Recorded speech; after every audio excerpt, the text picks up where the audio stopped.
Hello YouTube, good evening, Mike Radman here. June 6th, 2010. The last time I spoke about Gaza was 18 months ago. I'd hoped that things were beginning to improve there, but sadly not. Now of course the whole thing about the Palestinians and the Israelis, neither side is really trying to settle their differences in any meaningful way. Not helped, of course, by the ultra-Orthodox Jews who decide to set up great settlements in the middle of Arab towns, or indeed start building on the edges of Arab towns, encroaching on them. And, of course, the Palestinians are not entirely blameless themselves. While the Hamas may be in power democratically, there are, of course, questions around how they actually won the election. Regardless, the Israelis say they will never negotiate with Hamas. Hamas, of course, would like the end of Israel altogether.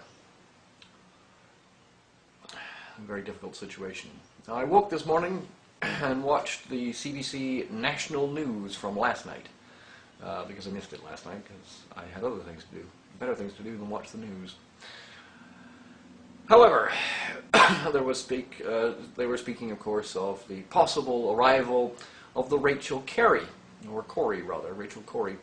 an Irish boat headed for Gaza.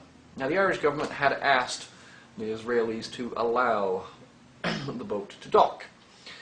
Apparently, the Irish knew what was going to be on board and knew that it didn't contravene any of the particular restrictions that Israel had placed upon humanitarian aid heading for Gaza. However, Israel came and boarded the boat this morning and took the boat off to Ashdod, which is a port in Israel. Now, of course, taking the boat, there were no casualties, there was no scuffle. They basically said, okay, fine, take the boat, it's fine. And the CBC decided to interview one of the members of the Israeli Ministry of Information.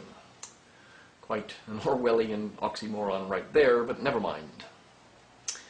One of the things he was talking about was, we can't allow ships just to go to Gaza. How could we check the contents of them? And his other quote was, anyone who runs a port will understand how difficult it is to check things. Of course, the whole point that Israel is trying to make is that they're trying to prevent non-aid ships from getting into Gaza, i.e. ships from Syria or Iran or wherever carrying arms. Their big claim is that Iran really wants to send long-range missiles to Hamas in Gaza. Of course, this is complete madness, but regardless. So their point basically is that they have to check everything that's going into Gaza.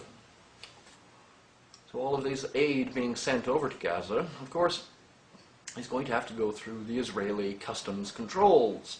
Everything needs to be checked to make sure that it is indeed legal and valid and of the type that is classified as humanitarian aid for the people living in Gaza. So if they're not going to be able to kill the Palestinians outright, they'll kill them by thousands of cuts. Paper cuts, perhaps. Except for one small problem. Here's one of the things that's not allowed into Gaza. It's not humanitarian aid. A4 paper. Not allowed. Not allowed to have paper. In fact, you're not allowed to have writing instruments. So, crayons, coloring pencils, no good. Can't have those. Let's say, for instance, I decided to walk into Gaza carrying this little bag here. This little bag is full of pencils and coloring pencils and crayons and so forth, because occasionally I like to draw. However, this is allowed. It's a paintbrush. That's no problem at all. But this isn't, even though this is actually a watercolor pencil. Long story, you wet it and it looks like watercolor.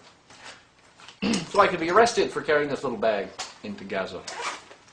I may give it to someone, breaking the blockade. Now, I'm going to include at the end of this a full list of everything that is not permitted, according to the Israeli government. This, for instance, notebook. Not allowed. Not allowed to have that. That's, that can be used for terrorist purposes, I'm sure. Yes. Can't be letting that in. Terrorists might take the spine out and make a dagger out of it or something. Or indeed a hardcover notebook like this. No, no, we don't want anybody writing. That would be insane. They'd be able to pass notes to each other and plan what kind of attacks they would like. Now, the most ridiculous ones, of course, are these. Chocolate.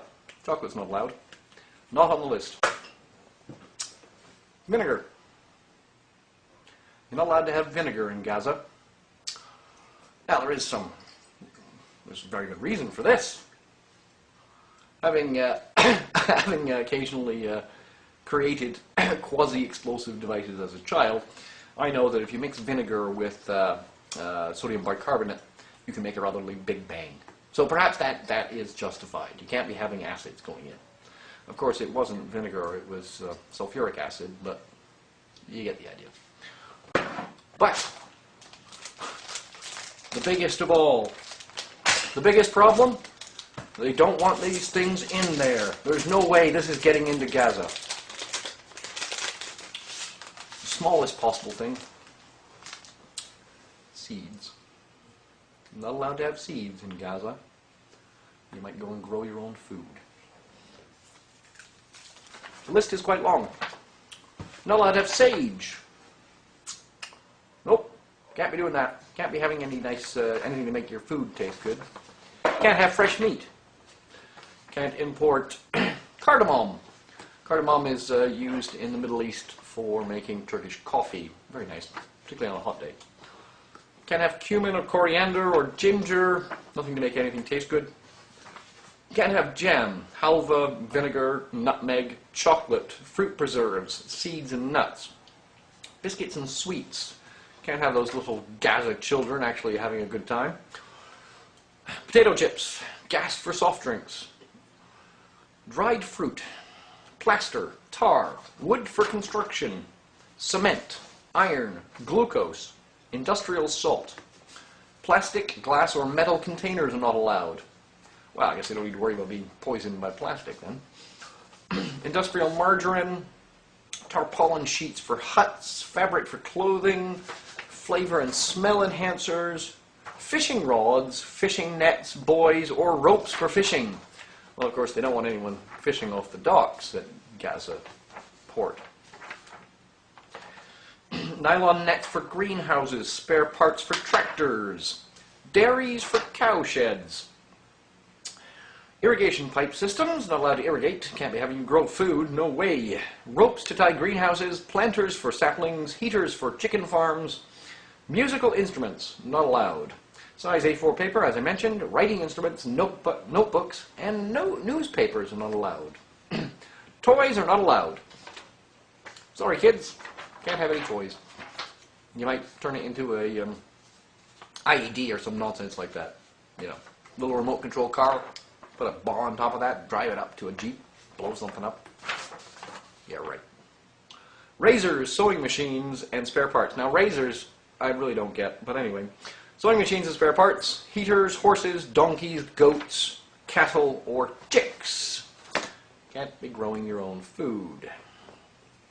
This has nothing to do with terrorism. This has to do with demoralizing the entire population. Now, the Jewish people learnt a very valuable lesson during World War II, but the Nazis forced them to live inside ghettos in major cities. They're returning the favor. Something has to stop here. Now, a solution that I thought of may not be a great one, but perhaps the aid convoys could be sponsored by governments. So the ships going in could be carrying, for instance, the Canadian flag, not have any protesters on them. Just carry, say, 10,000 pounds of aid from Canada. Canadian government doesn't even need to come up with the money for that. I'm sure there's enough people that will donate. And of course, the Canadian government could tell the Israeli government, look, we've already checked what's in here. None of it is on your prohibited list. Let us come in. Will Israel go for that? No. Instead, they're going to hold everything up in a bureaucracy. As more food and aid arrives, it will take longer and longer to get to the people of Gaza. I really wish the CBC would do their investigative reporting a little better. This list is madness. Peace, love, understanding. Think about things.